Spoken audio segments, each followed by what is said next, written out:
Hello and welcome to Ukraine Today. I'm Ihor Dolhov.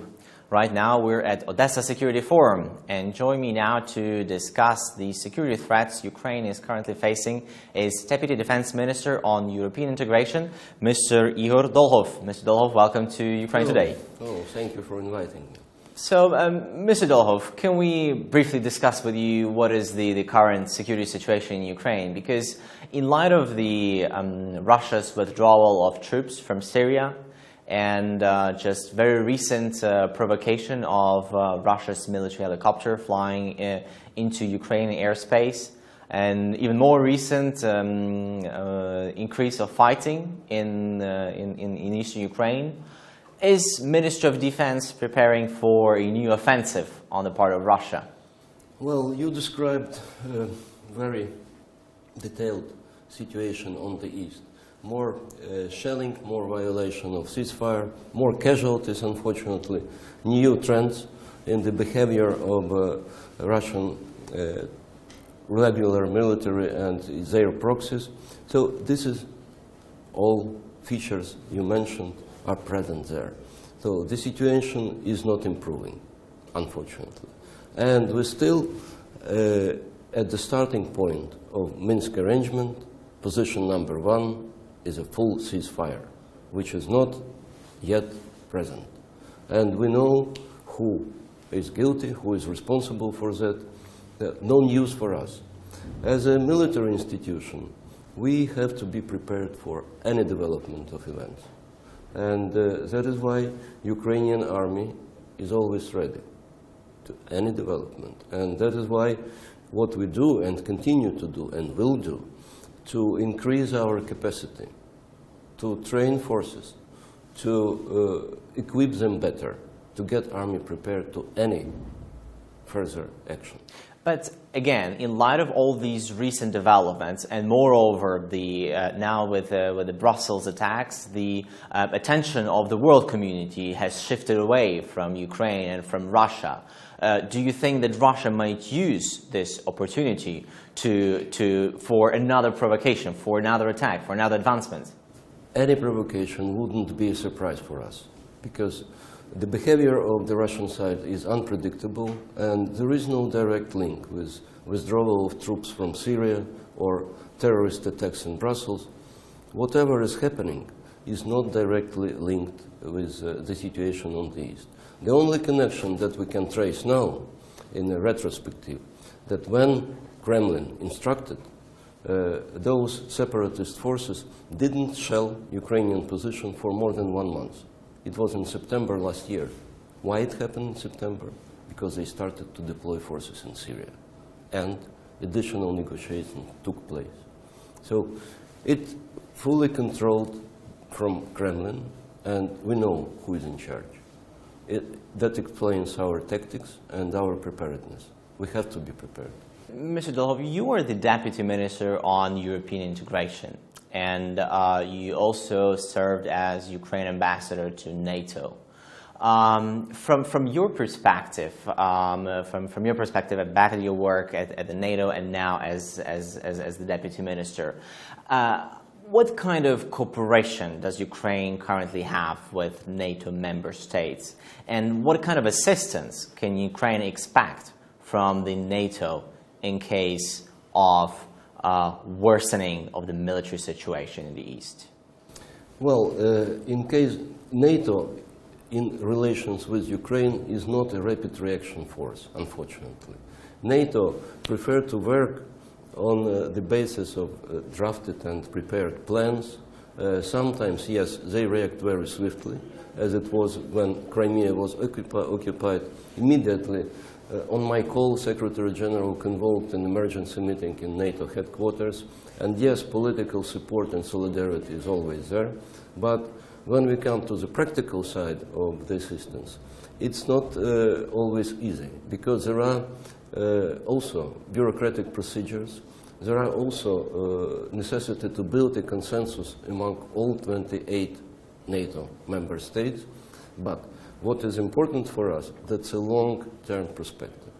And what is happening now in our cooperation with NATO, after Ministers Poltorak visit to Brussels on the 8th of March, we started to work together from Brussels and from Kiev to prepare an assistance package to Ukraine, which is supposed to be adopted in Warsaw during NATO summit, and which it would include all possible mechanisms of support and cooperation with Ukraine. Can you provide more details? What kind of support we're talking about here? For example, we agreed with NATO so-called partnership goals.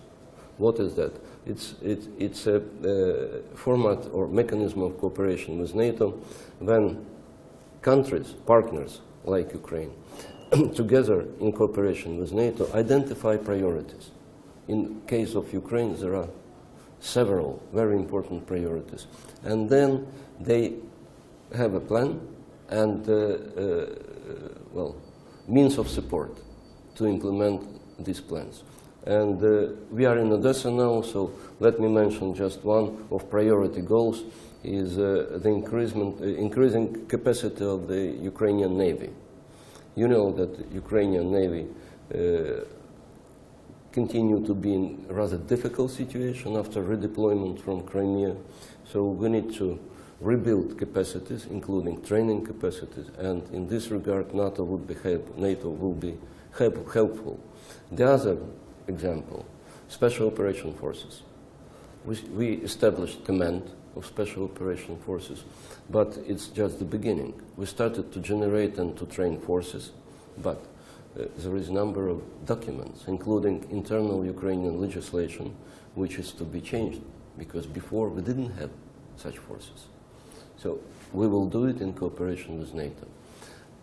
All levels of cooperation, from fighting corruption and up to military budgetary planning, are included in the partnership goals, plus NATO is ready and particular member states are ready to increase advisory support, to deploy more advisors in sectors we would feel the need for them.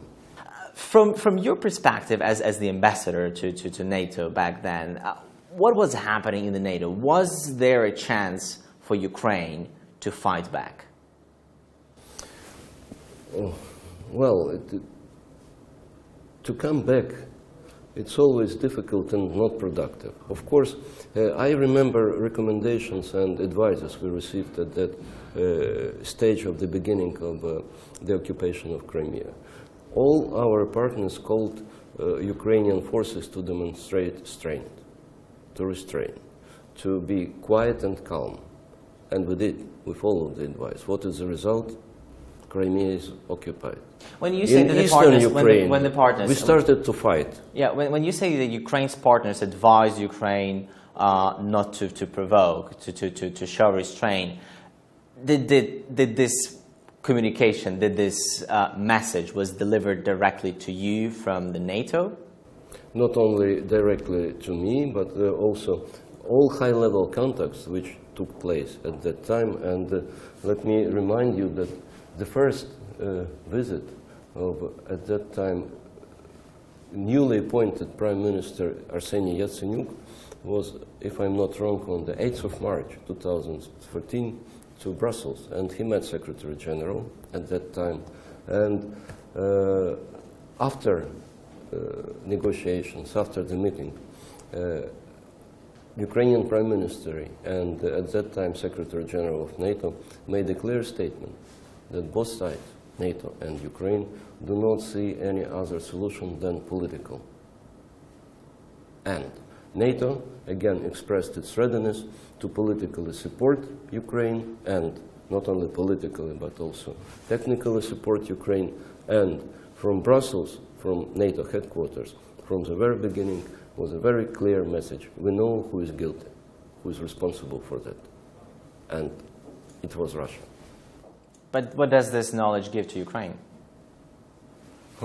Political support is a very important issue, and do not underestimate what does it mean. And if you follow today's discussions during the forum, I cannot name because Chatham House rules oblige, but there were very clear messages that West, EU and NATO didn't react properly, that the problem is much more serious than it is perceived now in Brussels as a capital of NATO and EU.